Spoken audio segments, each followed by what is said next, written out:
Swaikab, and welcome back to another video. I got a comment the other day when I was using one of the adapters and adapting the OM lens to my Fujifilm camera, and the comment talked about how their adapter did not allow their aperture to sort of change. So here's the Olympus lens, and then I'm changing the aperture right here, and as you can see, it's not moving. Now, it's nothing strange or nothing wrong with the lens, but it's just about the design. So here I have another example for another lens that I own. This is the Vivitar using the PK mount, and here, as you can see, the aperture is moving. So what happened here is that when it comes to film, and I want to sort of make a longer explanation here, that's why I'm making this video, is that with the aperture, we know that when you close it down, it gets darker, and that would also get darker when you look through the viewfinder or the SLR. So here it is not going or opening and closing. Now this is a smaller hole, so it might be harder to see, but for Olympus cameras and their lenses, there's a button down here to sort of close. So I hope you can see that when I press the button, you can see the aperture close. So when you're using the film camera, you close it down to be able to see the depth of field that you will get.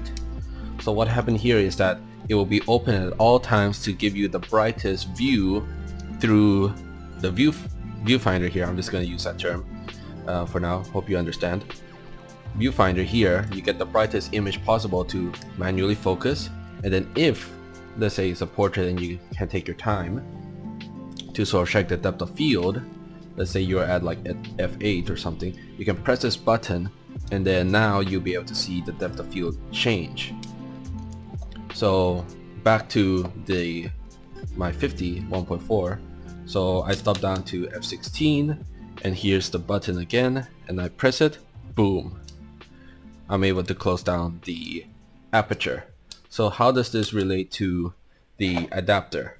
So as you can see, I have to press the button, but it's not just the button, but it's actually this mechanical, not this one, this mechanical lever here that is interacting inside of the film camera.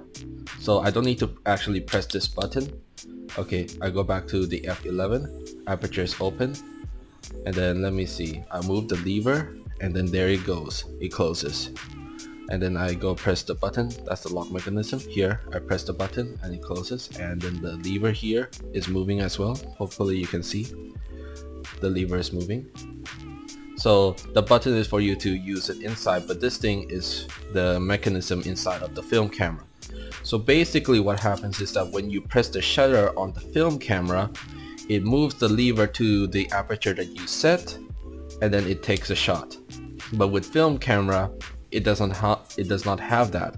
So they needed to create a mechanism inside that will open it or turn it on at all times. So here I have the Fotodiox adapter for the OM to FX mount, and not a sponsor, it's just the one that I use and the one that I got. So red on red, you put it in, and then it might be hard to see, but basically the lever inside this has been pushed all the way in. So when I turn the aperture, it changes constantly at all times.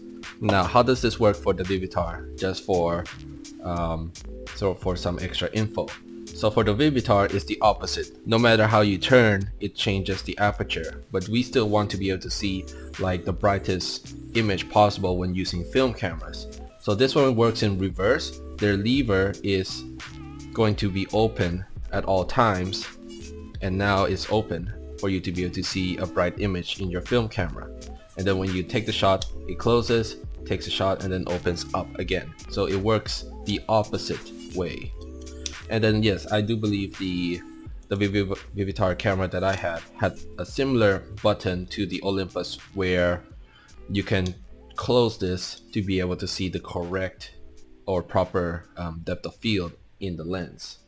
And because it is always open, it does not need that kind of lever in the adapter.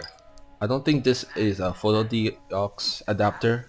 This one I bought somewhere else, but basically there is a different locking mechanism for the PK mount for this lens. And then just to sort of illustrate a little bit more, this is the Fujifilm camera, and most mirrorless cameras, and I think all cameras actually, will have the same principle.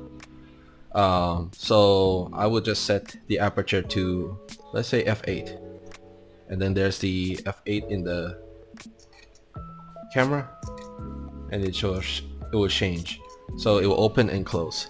Sorry, let me adjust that again.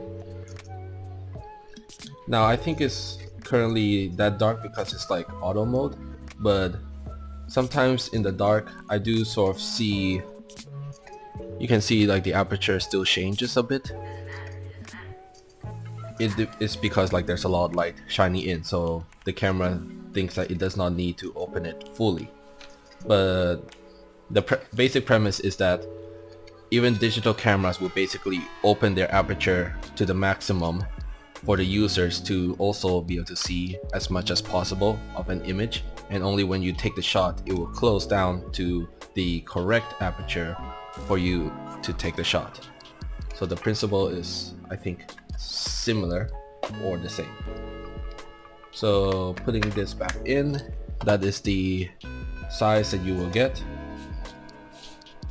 just to compare sizes. Not that it matters too much. In my case, since I don't have a large collection of lenses, having a 51.8 is literally the only way for me to get one. And with the hooded cover here, it is not too different. Not different enough to complain about by any means. If I do get a 50 f2, I suppose it'll be thinner, and that will make it compact and lighter. It's certainly it had a little heft to it. Now adding this lens in, basically now you can see the aperture change. I do have some small like problems when between the 2.8 and 1.8. It kind of gets stuck in between. So that's not yet 1.8, and then there you go, 1.8. But that's all I have, and that might be the reason why your adapter is not working when adapting film lenses, and how film lenses in this scenario work when changing aperture. Hope you find this info useful, and I'll be doing much more videos in the second half of November and December. So if you want to see more like general film, Fuji, Thailand street photography, be sure to subscribe, and I will see you all next time. Bye for now.